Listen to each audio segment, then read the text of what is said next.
Hello divine souls, आज हम शनिदेव के 108 मंत्र का चयन करेंगे।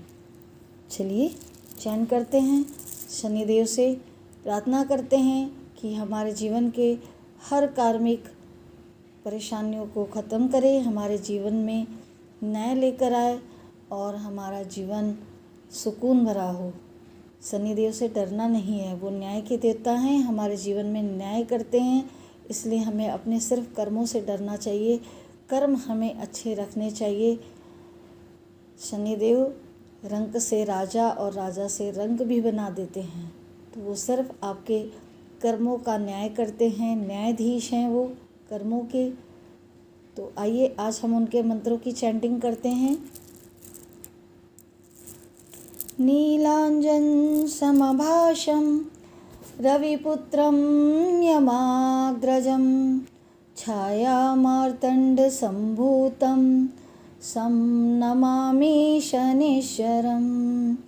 नीलांजन समभाषं रविपुत्रं यमाग्रजं छायामार्तण्डसम्भूतं शं नमामि शनीश्वरं। नीलांजन समभाषं रविपुत्रं यमाग्रजं छायामार्तण्डसम्भूतं शं नमामि शनीश्वरं। नीलांजन समभाषं रविपुत्रं यमाग्रजं छायामार्तण्डसम्भूतं शं नमामि शनीश्वरं। नीलांजन समभाषं रविपुत्रं यमाग्रजं छायामार्तण्डसम्भूतं शं नमामि शनीश्वरं। नीलांजन समभाषं रविपुत्रं यमाग्रजं छायामार्तण्डसम्भूतं शं नमामि शनीश्वरं। नीलांजन समभाषं रविपुत्रं यमाग्रजं छायामार्तण्डसम्भूतं शं नमामि शनीश्वरं। नीलांजन समभाषं रविपुत्रं यमाग्रजं छायामार्तण्डसम्भूतं शं नमामि शनीश्वरं। नीलांजन समभाषं रविपुत्रं यमाग्रजं छायामार्तण्डसम्भूतं शं नमामि शनीश्वरं। नीलांजन समभाषं रविपुत्रं यमाग्रजं छायामार्तण्डसम्भूतं शं नमामि शनीश्वरं। नीलांजन समभाषं रविपुत्रं यमाग्रजं छायामार्तण्डसम्भूतं शं नमामि शनीश्वरं। नीलांजन समभाषं रविपुत्रं यमाग्रजं छायामार्तण्डसम्भूतं शं नमामि शनीश्वरं। नीलांजन समभाषं रविपुत्रं यमाग्रजं छायामार्तण्डसम्भूतं शं नमामि शनीश्वरं। नीलांजन समभाषं रविपुत्रं यमाग्रजं छायामार्तण्डसम्भूतं शं नमामि शनीश्वरं।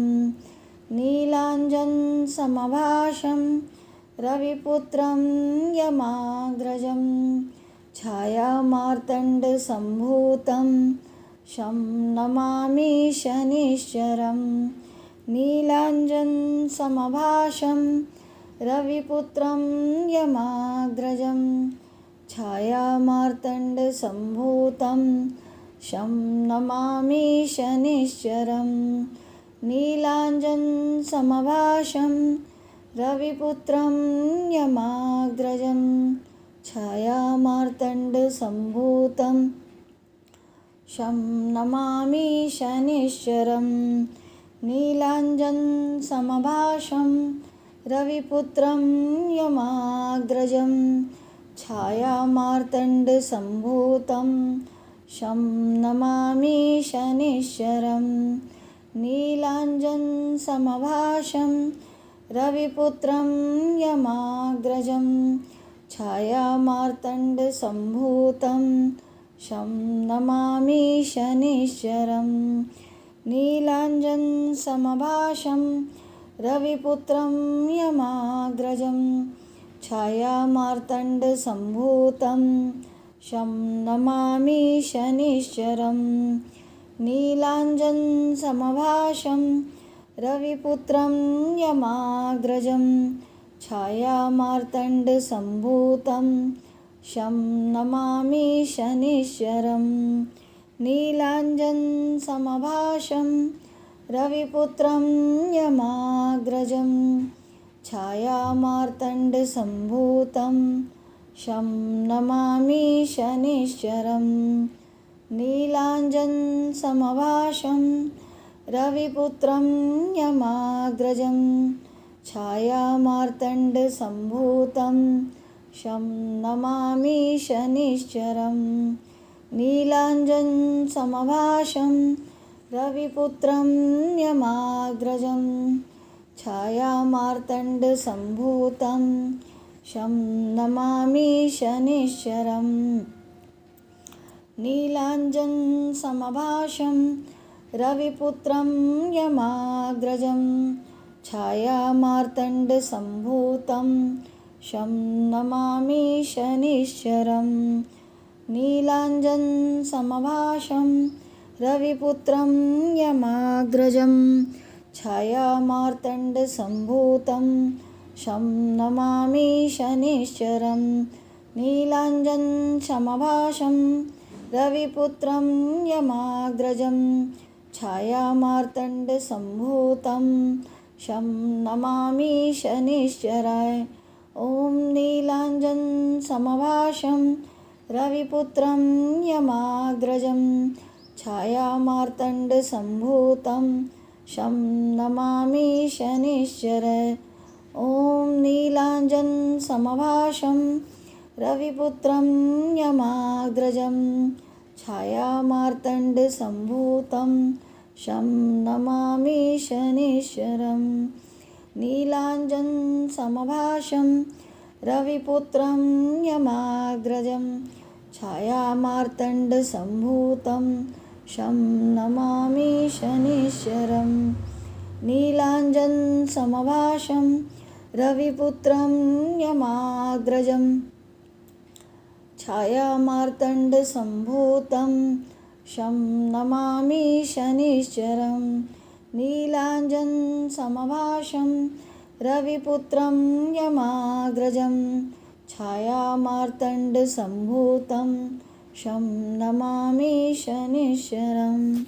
नीलाञ्जनसमभाषं रविपुत्रं यमाग्रजं छायामार्तण्डसम्भूतं शं नमामि शनिश्चरं। नीलाञ्जनसमभाषं रविपुत्रं यमाग्रजं छायामार्तण्डसम्भूतं शं नमामि शनिश्चरं। नीलाञ्जनसमभाषं रविपुत्रं यमाग्रजं छायामार्तण्डसम्भूतं शं नमामि शनिश्चरं। नीलाञ्जनसमभाषं रविपुत्रं यमाग्रजं छायामार्तण्डसम्भूतं शं नमामि शनिश्चरं। नीलाञ्जनसमभाषं रविपुत्रं यमाग्रजं छायामार्तण्डसम्भूतं शं नमामि शनिश्चरं। नीलाञ्जनसमभाषं रविपुत्रं यमाग्रजं छायामार्तण्डसम्भूतं शं नमामि शनिश्चरं। नीलाञ्जनसमभाषं रविपुत्रं यमाग्रजं छायामार्तण्डसम्भूतं शं नमामि शनीश्वरं। नीलाञ्जनसमभाषं रविपुत्रं यमाग्रजं छायामार्तण्डसम्भूतं शं नमामि शनीश्वरं। नीलाञ्जनसमभाषं रविपुत्रं यमाग्रजं छायामार्तण्डसम्भूतं शं नमामि शनीश्वरं। नीलाञ्जनसमभाषं रविपुत्रं यमाग्रजं छायामार्तण्डसम्भूतं शं नमामि शनीश्वरं।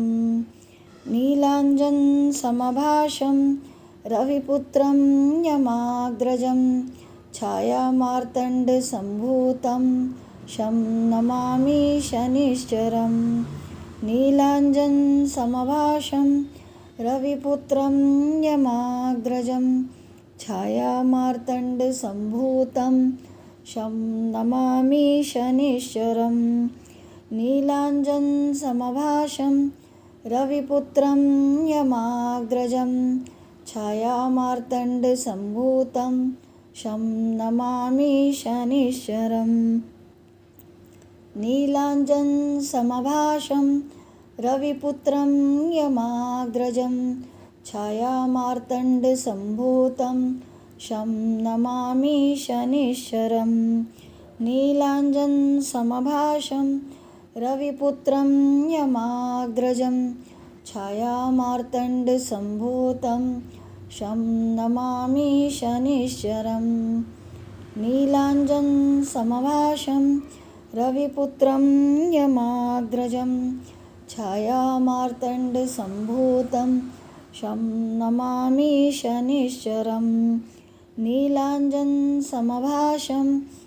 रविपुत्रं यमाग्रजं छायामार्तण्डसम्भूतं शं नमामि शनीश्वरं। नीलाञ्जनसमभाषं रविपुत्रं यमाग्रजं छायामार्तण्डसम्भूतं शं नमामि शनीश्वरं। नीलाञ्जनसमभाषं रविपुत्रं यमाग्रजं छायामार्तण्डसम्भूतं शं नमामि शनीश्वरं। नीलाञ्जनसमभाषं रविपुत्रं यमाग्रजं छायामार्तण्डसम्भूतं शं नमामि शनीश्वरं। नीलाञ्जनसमभाषं रविपुत्रं यमाग्रजं छायामार्तण्डसम्भूतं शं नमामि शनीश्वरं। नीलाञ्जनसमभाषं रविपुत्रं यमाग्रजं छायामार्तण्डसम्भूतं शं नमामि शनीश्वरं। नीलाञ्जनसमभाषं रविपुत्रं यमाग्रजं छायामार्तण्डसम्भूतं शं नमामि शनीश्वरं। नीलाञ्जनसमभाषं रविपुत्रं यमाग्रजं छायामार्तण्डसम्भूतं शं नमामि शनीश्वरं। नीलाञ्जनसमभाषं रविपुत्रं यमाग्रजं छायामार्तण्डसम्भूतं शं नमामि शनीश्वरं। नीलाञ्जनसमभाषं रविपुत्रं यमाग्रजं छायामार्तण्डसम्भूतं शं नमामि शनीश्वरं। नीलाञ्जनसमभाषं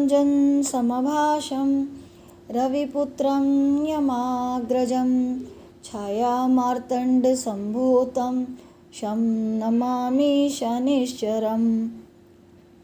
नीलाञ्जनसमभाषं रविपुत्रं यमाग्रजं छायामार्तण्डसम्भूतं शं नमामि शनीश्वरं।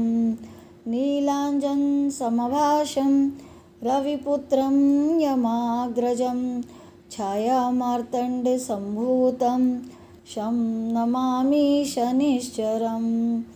नीलाञ्जनसमभाषं रविपुत्रं यमाग्रजं छायामार्तण्डसम्भूतं शं नमामि शनिश्चरं। नीलाञ्जनसमभाषं रविपुत्रं यमाग्रजं छायामार्तण्डसम्भूतं शं नमामि शनिश्चरं। नीलाञ्जनसमभाषं रविपुत्रं यमाग्रजं छायामार्तण्डसम्भूतं शं नमामि शनिश्चरं। नीलाञ्जनसमभाषं रविपुत्रं यमाग्रजं छायामार्तण्डसम्भूतं शं नमामि शनिश्चरं। नीलाञ्जनसमभाषं रविपुत्रं यमाग्रजं छायामार्तण्डसम्भूतं शं नमामि शनिश्चरं। नीलाञ्जनसमभाषं रविपुत्रं यमाग्रजं छायामार्तण्डसम्भूतं शं नमामि शनिश्चरं। नीलाञ्जनसमभाषं रविपुत्रं यमाग्रजं छायामार्तण्डसम्भूतं शं नमामि शनिश्चरं। नीलाञ्जनसमभाषं रविपुत्रं यमाग्रजं छायामार्तण्डसम्भूतं शं नमामि शनिश्चरं। नीलाञ्जनसमभाषं रविपुत्रं यमाग्रजं छायामार्तण्डसम्भूतं शं नमामि शनिश्चरं। नीलाञ्जनसमभाषं रविपुत्रं यमाग्रजं छायामार्तण्डसम्भूतं शं नमामि शनिश्चरं। नीलाञ्जनसमभाषं रविपुत्रं यमाग्रजं छायामार्तण्डसम्भूतं शं नमामि शनिश्चरं। नीलाञ्जनसमभाषं रविपुत्रं यमाग्रजं छायामार्तण्डसम्भूतं शं नमामि शनिश्चरं। नीलाञ्जनसमभाषं रविपुत्रं यमाग्रजं छायामार्तण्डसम्भूतं शं नमामि शनिश्चरं। नीलाञ्जनसमभाषं रविपुत्रं यमाग्रजं छायामार्तण्डसम्भूतं शं नमामि शनिश्चरं। नीलाञ्जनसमभाषं रविपुत्रं यमाग्रजं छायामार्तण्डसम्भूतं शं नमामि शनिश्चरं। नीलाञ्जनसमभाषं रविपुत्रं यमाग्रजं छायामार्तण्डसम्भूतं शं नमामि शनिश्चरं। नीलाञ्जनसमभाषं रविपुत्रं यमाग्रजं छायामार्तण्डसम्भूतं शं नमामि शनिश्चरं। नीलाञ्जनसमभाषं रविपुत्रं यमाग्रजं छायामार्तण्डसम्भूतं शं नमामि शनिश्चरं। नीलाञ्जनसमभाषं रविपुत्रं यमाग्रजं छायामार्तण्डसम्भूतं शं नमामि शनिश्चरं। नीलाञ्जनसमभाषं रविपुत्रं यमाग्रजं छायामार्तण्डसम्भूतं शं नमामि शनिश्चरं। नीलाञ्जनसमभाषं रविपुत्रं यमाग्रजं छायामार्तण्डसम्भूतं शं नमामि शनिश्चरं। नीलाञ्जनसमभाषं रविपुत्रं यमाग्रजं छायामार्तण्डसम्भूतं शं नमामि शनिश्चरं। नीलाञ्जनसमभाषं रविपुत्रं यमाग्रजं छायामार्तण्डसम्भूतं शं नमामि शनिश्चरं। नीलाञ्जनसमभाषं रविपुत्रं यमाग्रजं छायामार्तण्डसम्भूतं शं नमामि शनिश्चरं। नीलाञ्जनसमभाषं रविपुत्रं यमाग्रजं छायामार्तण्डसम्भूतं शं नमामि शनिश्चरं। नीलाञ्जनसमभाषं रविपुत्रं यमाग्रजं छायामार्तण्डसम्भूतं शं नमामि शनिश्चरं। नीलाञ्जनसमभाषं रविपुत्रं यमाग्रजं छायामार्तण्डसम्भूतं शं नमामि शनिश्चरं। नीलाञ्जनसमभाषं रविपुत्रं यमाग्रजं छायामार्तण्डसम्भूतं शं नमामि शनिश्चरं। नीलाञ्जनसमभाषं रविपुत्रं यमाग्रजं छायामार्तण्डसम्भूतं शं नमामि शनिश्चरं। नीलाञ्जनसमभाषं रविपुत्रं यमाग्रजं छायामार्तण्डसम्भूतं शं नमामि शनिश्चरं। नीलाञ्जनसमभाषं रविपुत्रं यमाग्रजं छायामार्तण्डसम्भूतं शं नमामि शनिश्चरं।